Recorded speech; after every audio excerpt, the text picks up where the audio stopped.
मोदी ही जीतेगा 100%। मोदी जी ही देश का भविष्य है, 100% वही आएगा 24 में। 400 पार 400 पार। मोदी जी इस लोकतंत्र में अश्वमेध का घोड़ा है और उनका रथ कोई नहीं रोक पाएगा। कोई नहीं। ये लोग भयातुर हैं, भयाक्रांत हैं कि हमारा राजनीतिक अस्तित्व संकट में है। हम लोगों का कि राजनीतिक पार्टियां ही कहीं खत्म ना हो जाए 24 के बाद। इसीलिए ये अपने वजूद को बचाने के लिए ये लोग संगठित हो रहे हैं, गठबंधन बना रहे हैं। इससे कुछ फायदा होने वाला नहीं है। सर क्या नाम हुआ आपका? कार्तिकेय। विपक्ष की पटना में महा बैठक हुई। विपक्ष का कहना है कि 2024 में मोदी जी को नहीं रोका तो लोकतंत्र खत्म हो जाएगा देश का। क्या कहेंगे आप? शेर का विजय रथ कोई नहीं रोक सकता और ये गीदड़ों की जो पंचायत बन रही है उसका निर्णय कुछ भी नहीं आने वाला है। मोदी ही आएगा 2024 में, ये चीज़ समझ लीजिएगा। ये महागठबंधन नहीं है, ये महाठगबंधन है।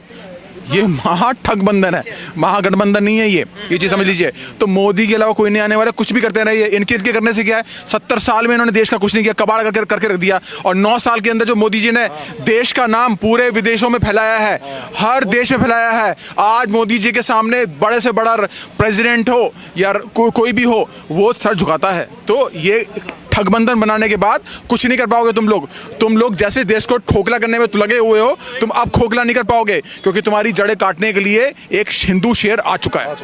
जैसे विपक्ष की जो बैठक हुई है उसमें सारे नेता, मुख्यमंत्री ममता बनर्जी, महबूबा मुफ्ती, ये लोग कह रहे हैं कि देश में तानाशाही चल रही है, लोकतंत्र को खत्म कर रही है भाजपा। क्या कहेंगे? तानाशाही, जो इंसान सिंगल वोट से तानाशाह बन के पीएम बन गया इस देश का, जो इंसान पूरी उस वक्त लोगों की नसबंदी करा दी उन्होंने तानाशाही करके। फिर उनके बेटे आए जिन्होंने क्या किया था कि जब एक पेड़ गिरता है तो उसका आवाज होती है उसके बाद कश्मीरी पंडितों को निकलवा दिया वहां से। तानाशाही कौन कर रहा था 70 साल से?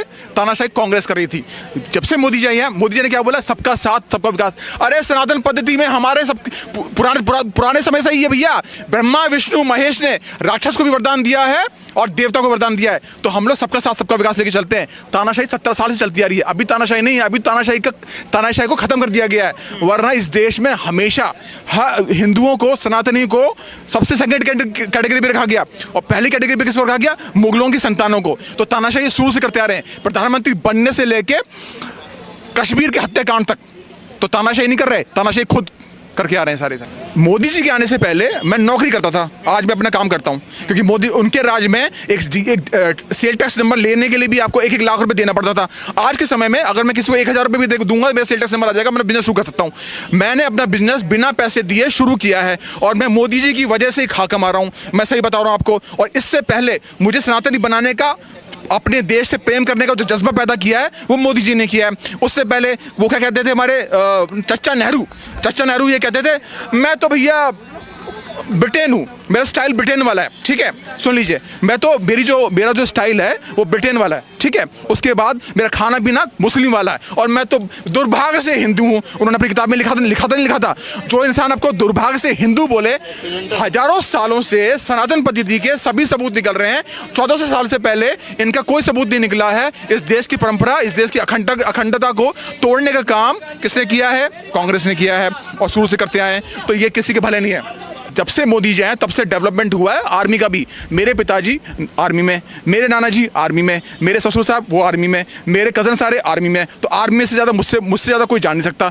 मैंने खुद देखा है। आर्मी में जो पहले खाना मिलता था ना फौजियों को, और अब जो खाना मिलता है, अब जो ड्रेसें मिलती हैं, अब जो फैसिलिटी मिलती है, वो पहले कभी नहीं मिलती थी। और सैलरी बढ़ी क्या? सैलरी किसने आगे बढ़ाई? मोदी जी ने। उससे पहले फौजी का जो बुरा हाल होता था वो इनको नहीं पता है। वो मैं खुद एक फौजी का बेटा हूं, मैं जानता हूं इस चीज को।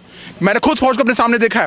उस समय क्या सैलरी होती थी? 100, 200, 300 ये सैलरी। कभी उन्होंने सैलरी नहीं बढ़ाई, कभी किसी के बारे में कुछ नहीं सोचा। और जितनी मजबूत फौज हुई है तुम्हारे काल में कभी नहीं हुई है, क्योंकि तुम्हारे चचा नेहरू ने सिर्फ आशिकी करी है, उन्होंने कभी फौज को मजबूत नहीं किया। और क्या कहेंगे आप? विपक्ष की जो एकता है पटना में, लगातार मोदी को रोकने की कोशिश हो रही है 2024 में, क्या विपक्ष रोक पाएगा मोदी जी का विजय रथ? नहीं, आपने जो कहा ना कि मोदी जी को रोकने की कोशिश की जा रही है, एक असफल कोशिश है। क्योंकि 2024 में जो चुनाव होने वाला है, इसमें मोदी जी और अधिक लोकप्रियता के साथ और अधिक सीटों से भारत में तीसरी बार प्रधानमंत्री बनेंगे और इसलिए ये विरोधी दलों का अस्तित्व अब संकट में आ रहा है। देखिए, ये लोग कहते हैं लोकतंत्र खतरे में है। लोकतंत्र खतरे में तब नहीं था जब नसबंदी कानून आया था, जब इमरजेंसी लगी थी देश में, लोकतंत्र तब खतरे में नहीं आया था।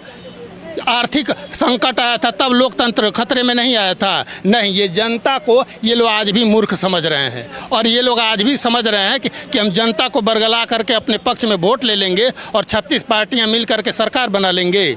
ये असंभव है। और लोकतंत्र अमेरिका में और यूएस में बहुत पारदर्शी है। ये लोग जाएंगे एक दिन टूर पर भी, ये लोग जाएंगे नहीं। आज जिस देश में अब तक के प्रधानमंत्री जिस देश के राष्ट्रपति को यस सर नो सर करके बात करता था, आज उस देश का राष्ट्रपति माननीय प्रधानमंत्री से ऑटोग्राफ लेता है। ये भारत की प्रतिष्ठा है, ये भारत की इज्जत है। ये इन लोगों के समझ में कभी आएगी नहीं। ये मोदी जी इस लोकतंत्र में अश्वमेध का घोड़ा है और उनका रथ कोई नहीं रोक पाएगा। ये लोग भयातुर हैं, भयाक्रांत हैं कि हमारा राजनीतिक अस्तित्व संकट में है, हम लोगों की राजनीतिक पार्टियां ही कहीं खत्म ना हो जाए 24 के बाद। इसीलिए ये अपने वजूद को बचाने के लिए ये लोग संगठित हो रहे हैं, गठबंधन बना रहे हैं। इससे कुछ फायदा होने वाला नहीं है।